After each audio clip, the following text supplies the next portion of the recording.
ہم سب کی زندگیوں میں جذباتی لمحات آتے ہیں۔ مجھے جب یہ لمحہ محسوس ہوا، میں مسجد حرم کی چھت پہ کھڑی تھی۔ میرے اوپر صرف آسمان تھا اور نیچے کعبے کا خوبصورت نظارہ اور اللہ کی واضح نشانیاں، زندگی اور آنے والی زندگی۔ میرے ارد گرد لوگوں کا ہجوم تھا جو دنیا میں اس جگہ کے علاوہ کہیں اور نہیں ہوتا، لیکن مجھے ایسے محسوس ہو رہا تھا کہ میں یہاں بالکل اکیلی کھڑی ہوں اور میرے ساتھ صرف اللہ ہے۔ میں اس چھت پہ دکھی دل، پریشانی اور شکوک و شبہات میں گھری کھڑی تھی، حالات کے سامنے بے بس اور خوفزدہ۔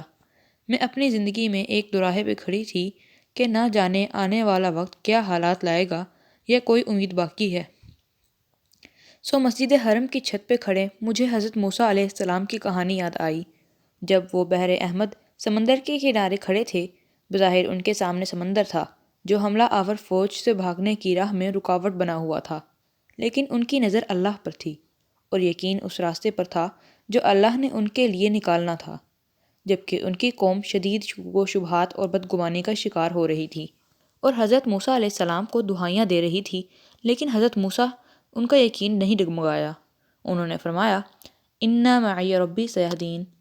اس لمحے جب مستقبل کے اندیشے مجھے ڈرا رہے تھے تو میرے دل نے کہا، اِنَّ مَعِیَ رَبِّی سَیَہْدِینِ، بے شک میرا رب میرے ساتھ ہے اور میری رہنمائی کرے گا۔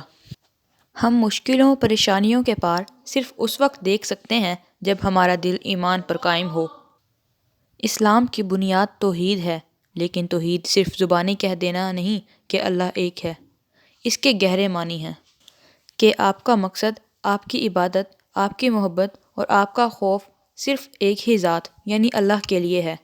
تو یہ توحید ہے جب آپ کی سوچ، رہن سہن، طور طریقے، اصول سب ایک اللہ کے قانون کے مطابق ہوں۔ حدیث پاک کے مفہوم سے آپ اسے سمجھ سکتے ہیں۔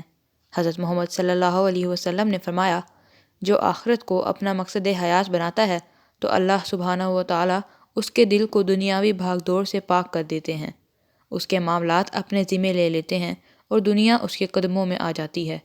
اور جو اس دنیا کو اپنا مقصد حیات بناتا ہے تو اللہ تعالیٰ مفلسی اس کی آنکھوں کے بیچ لٹکا دیتے ہیں، اس کے معاملات بکھیر دیے جاتے ہیں اور اسے دنیا میں اس کے مقدر کے علاوہ کچھ نہیں ملتا۔ اگر آپ نے کبھی میجک آئی کی تصویر دیکھی ہو تو اس بات کو سمجھنے میں زیادہ آسانی ہو۔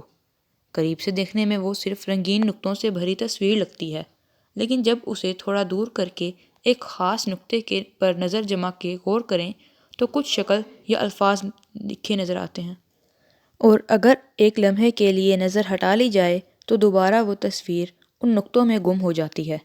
بالکل اسی طرح ہم جتنا اس دنیا میں گم ہوں گے، ہمارے مسائل کی شدت اتنی ہی بڑھ جائے گی۔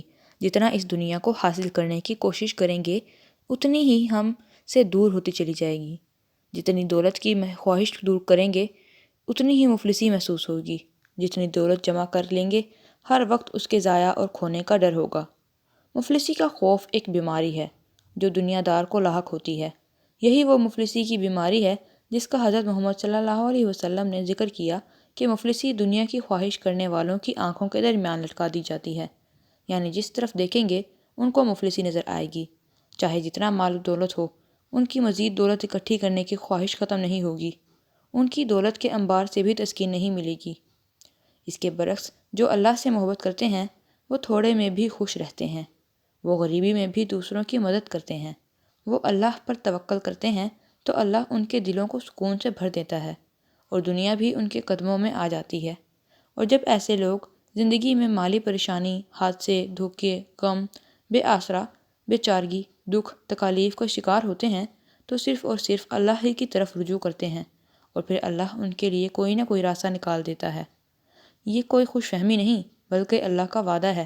قرآن میں اللہ تعالیٰ فرماتا ہے، اور جو لوگ اللہ کا تقوی اختیار کریں تو اللہ اس کے لیے راستہ نکال دیتا ہے اور وہاں سے فراہم کرتا ہے جہاں سے اسے گمان بھی نہیں ہوتا، اور جب کوئی اللہ پر توکل کرتا ہے تو اللہ اس کے لیے کافی ہو جاتا ہے۔ جو اللہ کی رضا میں راضی ہو اور یہ دل سے مان لے کہ میری زندگی میں ہونے والا ہر کام اللہ کی مرضی سے ہو رہا ہے اور اس میں کوئی نہ کوئی حکمت بھی ہے جو ابھی مجھے سمجھ میں نہیں آ رہی، لیکن مجھے اپنے اللہ کی رحمت اور محبت پر پورا بھروسہ رکھنا ہے، تو ایسے لوگوں کی زندگی میں سکون ہی سکون ہوتا ہے۔ ذرا تصور کریں ایسی زندگی کا جس میں ہر لمحہ سکون و اطمینان ہو۔ یہ مومن کی زندگی کا نقشہ ہے جس کے بارے میں حضرت محمد صلی اللہ علیہ وسلم نے فرمایا، بندہ مومن کا عجب حال ہے، اس کے لیے ہر حال میں خیر ہی خیر ہے۔ جب اس کے ساتھ کچھ ہوتا ہے تو وہ شکر گزار ہوتا ہے جو اس کے حق میں اچھا ہے، اور جو کچھ برا ہو تو وہ صبر کرتا ہے جو اس کے حق میں بہت ہی اچھا ہے۔